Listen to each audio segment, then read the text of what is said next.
Yeah, Tuesday. What's up, everybody? Tuesday morning. Welcome to today's edition of the Daily Market Commentary. I'm your host, Chuck Fulkerson. Everybody had an amazing day yesterday as we saw the markets give us a bit of a rally, and the news continued to be a little bit more bullish than bearish for the markets in general, as we are now sitting at a little bit over 2% to the upside after yesterday's market movement. If you are new to the channel, do me a favor, click the subscribe button, hit the notification bell. Two real quick announcements. Number one, if you're watching this on my personal YouTube page, youtube.com/Chuck Fulkerson, today is the last day we're going to be doing the daily market commentary on this page. Starting tomorrow, we will only be doing it on the Traders Army YouTube page. So go to youtube.com/Traders Army. Make sure that you subscribe so that you get the alerts and updates when we have them. Also, on Thursday morning is our Traders Summit. If you've not registered yet for the Traders Summit, make sure that you do. We've only actually got about 100 registrations available left. So if you want to join our full day, this is not a baseball game. There's no pitch. That's what we like to say. This is really designed to be as user-friendly as we can make it. It's some of the best traders that I know, so please register today. And if you've already registered, do me a favor, share the info with another one of your fellow traders. We've got about 100 seats left. I'd like to just use them all up. All right, let's go ahead and get rolling. So on the S&P this morning, we are sitting at a flat number as we're up, just kind of turning to zero here. Yesterday, when we looked at the S&P, we had seen this pullback into our demand area, and the market had rallied up from our overall demand area. Now, when I look at where we may be headed, I'm looking up here at this number. I said this a couple of days ago, and I said this, that my belief was I would not be surprised at all to see us move 25% off the lows. And if you look at here's the lows. If you look at 25% off of the lows, that puts us almost exactly into our supply level. Now, I just said 25% as kind of a number that made logical sense, but that puts us right to this area of supply over here on the left, which is just before the president's first address when he came on and spoke and did the travel ban to Europe and a lot of that information. So that's actually where that would put us in the lexicon of movements overall. Now, when I look at this, we are sitting at an area that says, okay, well, there's room to make money on the way up to there if we get a breakout above this area here. So keep an eye on that level for today. We also may have a little bit of a reversal level down here. Our big picture trend right now, looking at our 4-hour chart, is still up. And so, it makes sense to get long at some of these areas. Our big picture trend is up. However, we just want to be cognizant of the fact that our momentum is definitely slowing a little bit. So we have a potential reversal area below us, and we have a breakout area above us. Those are the areas that I'm kind of looking at for today as far as if you're looking for longs in this market. Next would be the Nasdaq.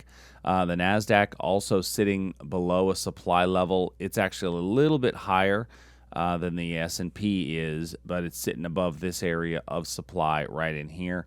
So this one I think has some room to continue its movement to the upside, but also it's got that 8,500 would be where the supply level is that's equivalent to the S&P's number. When I'm looking down here at potential demand, I think that your demand area that is in the S&P also shows up here on the Nasdaq. It's a little bit lower, I would say, earlier in the day, and it's right down in here, this little doji spinning top candle, I guess it would be, after this pivot low for a potential reversal point. So those are the areas that I think makes most sense in our equity markets. Now, moving over and taking a look at our crude oil. So yesterday in crude, we did get our breakdown in crude that we were speaking of. However, 1, 2, 3, 4, 5, 6 candles later, we finally got a little bit of a movement, and then it popped right back up. And so it said, you know what, this trade probably isn't going to work. You should get out of this trade. This is why our 6-candle rule is so important. You know, we talk a lot about the 6-candle rule here. And at Traders Army, if you are not familiar with it, essentially what we mean is that if the trade hasn't started working in 6 candles, get out. Don't allow yourself to be taken over by levels that are just not going to be effective. Now, we then rallied up to the gap fill area, which is a minor supply zone. It wasn't a great supply zone. I actually like the supply a bit higher, which is the origin of the breakout right from here. Now, on a 4-hour chart, our trend is still very much decidedly down, and so this would be a really good opportunity to get short if we do rally up into that little 15-minute area of supply, and that level exists at 2250. Now, if you want to try to take something on the way up until we get to that level, provided that we get some basing and a breakout up here, I think you could have that as well. Gold yesterday, we were looking at it, we said, you know, there's not a whole lot to do. It's chopping sideways, and that's exactly what it did until last night in the overnight, we finally got a bit of a sell-off. So we are selling off a little bit in gold in the overnights, down almost 2%, looking at a potential reversal level right here at this 1600 whole round number. So let's see if price comes into here, gets us that entry. Remember, it's a confirmation level because we've come close to it a couple of times and didn't get in. If you do get into that, understand that your first target would have to be in front of this because this is my opposing supply zone. So this would be my first target. All right, moving over to bonds and currency markets. In our bonds, yesterday we looked at this 15-minute supply level or demand level, and so looking at this on a 15-minute chart, we did get a nice trade into that zone. 1, 2, 3, 4, 5. After about 6 candles, you had started to go nowhere. You theoretically could have taken your stop and moved it to break even. It did wind up moving up about 5 to 1 off of this little demand area, so that wound up being a pretty good little setup. And then we sold off from that zone. Now, on a 4-hour chart, all I would say is that we're still in an uptrend, but it's a weakening uptrend, and we've got a little bit of, I think, opportunity to continue to trade it to the downside, even though we're in an uptrend off the smaller time frame levels. So there's minimal exposure in that trade. Right now, we're putting in this wick here plus this wick here tells me that there's a lot of selling pressure right here that the market's having a hard time getting through. And so, looking at that, I'd like to see a basing before taking a breakdown trade below maybe this area. I think that could be a good little trade as price comes down. If the equity market continues to rise, I think that's a pretty good setup. In the Aussie, yesterday we talked about a breakdown below this blue line, and once the breakdown happened, you had a reversal right here at this demand area. Well, unfortunately, the breakdown trade never happened last night. Right at the Aussie market open, we broke down, but we didn't get a breakdown opportunity because we didn't have basing. It then hit the demand area and then rallied up 3 to 1, 4 to 1 off of that demand area. So for those of you that had that as a set it and forget it style, then you probably caught a nice little run up from here. So that was a nice little trade. What we're looking at now, though we're continuing to rally up, and in our big picture, we're still in an uptrend. Our uptrend is definitely losing steam, right? We can see that momentum is slowing. If I throw my MACD on there, you'll see, and we've talked about this for the last couple of days, that momentum is definitely waning on there. So with that momentum waning, I'm going to be very cognizant of that fact, and the demand levels that I look at on the hourly chart, we already hit this one once, and we got to move away. We do have another opportunity here at this area of demand because it was just a touch and go at the open.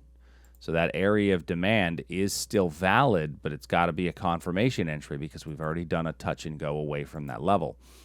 If that area of demand falters, or if we base inside that area of demand, I would then look for a breakdown trade for price to go lower.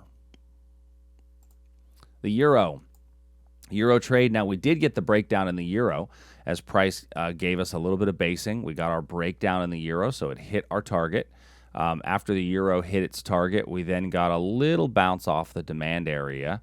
But the demand area trade after 1, 2, 3, 4, 5, after 6 candles, we had gone nowhere, telling us, okay, you should probably take your stop and move it to break even. Now, if you took it to break even, you're out at break even. If you took a little, you still did get about a 2-to-1 out of this move, but then we came back down through it. Now that area should act as a supply zone going forward. So what I'm going to do next is look and say, okay, does this make sense from a supply opportunity?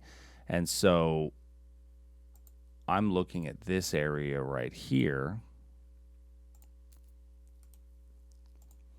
as our supply zone if we retest this area up here. It's a flip zone. I think a pretty good little level where we could see price return back into and an opportunity to get short. The Canadian dollar, so our Canadian dollar, our breakdown worked very well.